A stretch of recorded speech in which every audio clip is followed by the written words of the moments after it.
নমস্কার বন্ধুরা, দেখো আজকে বানাবো বেলে মাছের ঝাল। তো আমি বেলে মাছগুলো কেটে নিয়েছি, কেটে নুন হলুদ লঙ্কার গুঁড়ো মাখিয়ে নিয়েছি। এদিকে দেখো কড়াই সর্ষে তেল দিয়ে মাছগুলো ভেজে নেব। তারপর ফোড়নে দিয়েছি কালো জিরে, আদা আর টমেটো বেট করে দিয়ে দেবো। খুব অল্প মশলায় গরমে হালকা পাতলা বেলে মাছের ঝাল রান্না করব। খুব বেশি মশলা দেবো না। দেখো আদা আর টমেটো শুধু বেট করে দিয়েছি কালো জিরে ফোড়ন দিয়ে। তারপরে দেখো নুন হলুদ জিরে ধনে গুঁড়ো আর এদিকে একটু সামান্য লঙ্কার গুঁড়ো দিয়ে মশলাটা ভালো করে কষিয়ে নেব।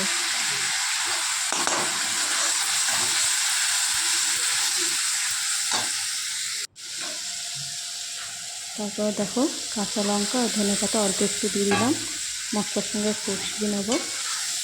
তাহলে কী হবে, সুন্দর একটা গন্ধ হবে। আর নামার সময়ও একটু দিয়ে দেবো ধনে পাতা। তারপর দেখো জল দিয়ে দিয়েছি আর ভেজে রাখা মাছগুলো দিয়ে দেব, দিয়ে 10 মিনিট ঢেকে দেব।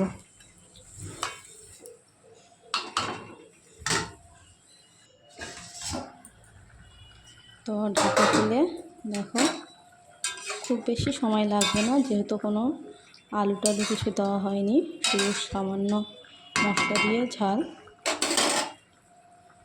এটা খুব হালকা পাতলা আর খুব ভালো লাগে খেতে, গরমে সুস্বাদু। এই নামাবার সময় একটু ধনেপাতা দিয়ে দিলাম, দিয়ে এবার নামিয়ে নেব। গ্যাসটা বন্ধ করে দিলাম। তো দেখো আমার গরমে হালকা পাতলা অল্প মশলায় বেলে মাছের ঝাল কেমন হয়েছে। গরম ভাতের সঙ্গে জাস্ট জমে যাবে, খুব ভালো লাগে এটা।